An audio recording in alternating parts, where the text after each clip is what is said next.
తమిళనాడు ముఖ్యమంత్రిగా 4 సార్లు ప్రమాణం చేసి 15 ఏళ్లకు పైగా ఏలిన మహిళా నేత, తిరుగులేని నాయకురాలు అయిన జయలలిత నివాసం అంటే రాజసం కలిగినది అని అంతా చెప్పుకుంటారు. జయలలిత పోయస్ గార్డెన్ అంటే అధికారక వైభోగం అని ఆ రోజులలో చెప్పుకునేవారు. దానికి ఉన్న రాజకళ గురించి ఎంతోగానో వర్ణించేవారు. పోయస్ గార్డెన్ చెన్నైలో అత్యంత ఖరీదైన ప్రాంతంగా కూడా ఉంది. జయలలిత శక్తివంతమైన నాయకురాలిగా అక్కడ నుంచే తమిళనాడును ఏలారు. ఆమె కనసైగతో జాతీయ రాజకీయాలను సైతం శాసించారు. జయలలిత తమిళ రాజకీయాల్లో ఒక శకం.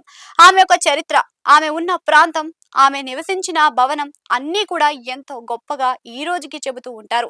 అలాంటి జయలలిత నివాసంలో ప్రస్తుతం తమిళనాడు ముఖ్యమంత్రి విజయ్ మకాం మారుస్తున్నారు అని వస్తున్న ప్రచారం అయితే ఎంతగానో ఆసక్తిని పెంచుతుంది. నిజానికి దళపతి విజయ్ కి తమిళనాడులో నివాసాలు ఉన్నాయి. ఆయన కోలీవుడ్ టాప్ స్టార్ గా ఉంటూ రాజకీయాల్లోకి వచ్చారు. ఆయనకు ఈస్ట్ కోస్ట్ రోడ్ లో బ్రహ్మాండమైన నివాసం ఉంది. తన నిరంకరి నివాసం నుంచి రాజాజీ రోడ్ లో సెక్రటరేట్ విజయ్ ప్రతిరోజు కారులో వచ్చి వెళ్తూ ఉంటారు. అంతేకాదు ఆయన సచివాలయానికి ప్రతిరోజు టంచనుగా వస్తూ ఉన్నారు.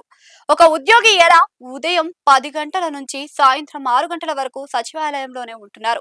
ఇదంతా బాగానే ఉన్న విజయ్ ఈస్ట్ కోస్ట్ రోడ్ లోని ఇంటికి సచివాలయానికి ఏకంగా 18 కిలోమీటర్లకు పైగా దూరం ఉంది.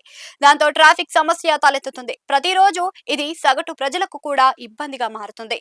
సీఎం వచ్చిపోయే సమయంలో ఈ ప్రాంతం అంతా ట్రాఫిక్ ఆంక్షలు అధికంగా ఉంటున్నాయి. ఉదయం 10 గంటల, సాయంత్రం 6 గంటలు అంటే కీలక సమయాలలో పాఠశాలలు, ఆఫీసులకు వెళ్లే వారిలో కూడా రద్దీ ఉంటుంది. ట్రాఫిక్ ఆంక్షల వల్ల ప్రజలు ఇబ్బందులను గమనించిన విజయ్ సచివాలయానికి దగ్గరలో ఉన్న నివాసం ఉండాలి అని కోరుకుంటున్నారు అని అంటున్నారు. ఈ నేపథ్యంలోనే విజయ్ సచివాలయానికి సమీపంలో ఉన్న మాజీ సీఎం దివంగత నేత అయిన జయలలిత వేద నిలయంగా మీద ఫోకస్ పెట్టారు అని ప్రచారం సాగుతుంది. పోయస్ గార్డెన్ లోని వేద నిలయం ప్రస్తుతం జయలలిత మేనకోడలు దీప ఆధీనంలో ఉంది. ఈ వేద నిలయాన్ని ముఖ్యమంత్రి విజయ్ కొనుగోలు చేయాలని అనుకుంటున్నారని ప్రచారం సాగుతుంది. అయితే దీని ధర కూడా చాలా షాకింగ్ గా ఉంది. 350 కోట్లకు దాకా ఉంది అని చెబుతున్నారు. ఇంత పెద్ద మొత్తం వెచ్చించి విజయ్ ఈ నివాసాన్ని కొంటారా అని కూడా అంటున్నారు.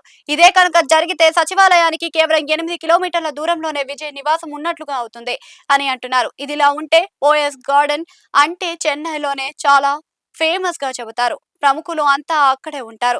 సూపర్ స్టార్ రజనీకాంత్ కూడా అక్కడే నివాసం ఉంటున్నారు. అంతేకాదు అనేక మంది సినీ ప్రముఖులు, రాజకీయ ప్రముఖులు, వ్యాపారవేత్తలు కూడా పోయస్ గార్డెన్ లోనే ఉంటున్నారు. దాంతో సీఎం గా బాధ్యతలు చేపట్టిన విజయ్ కూడా అక్కడికి వస్తే ఆ సందడి వేరు అని అంటున్నారు.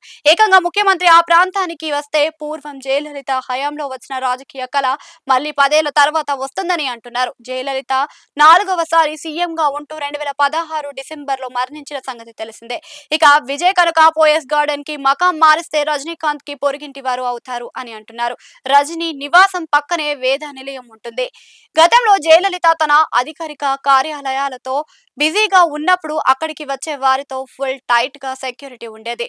ఒకానొక సమయంలో రజనీకాంత్ ని కూడా తన నివాసానికి పోనివ్వకుండా జయలలిత సెక్యూరిటీ అడ్డుకునేవారు. అది పెద్ద దుమారం కూడా అయ్యింది. మళ్ళీ ఇన్నాళ్లకు ఇప్పుడు ముఖ్యమంత్రి విజయ్ అదే వేద నిలయం భవనాన్ని కొనుగోలు చేసి ముఖ్యమంత్రిగా తన విధులను నిర్వహిస్తే మళ్ళీ అదే సెక్యూరిటీ, అదే ట్రాఫిక్ ఇబ్బందులు వస్తాయన్న చర్చ అయితే సాగుతుంది.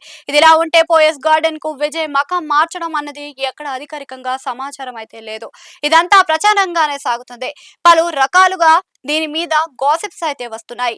మరి ఇది నిజమవుతుందా లేదా అన్నది చూడాల్సి ఉంది.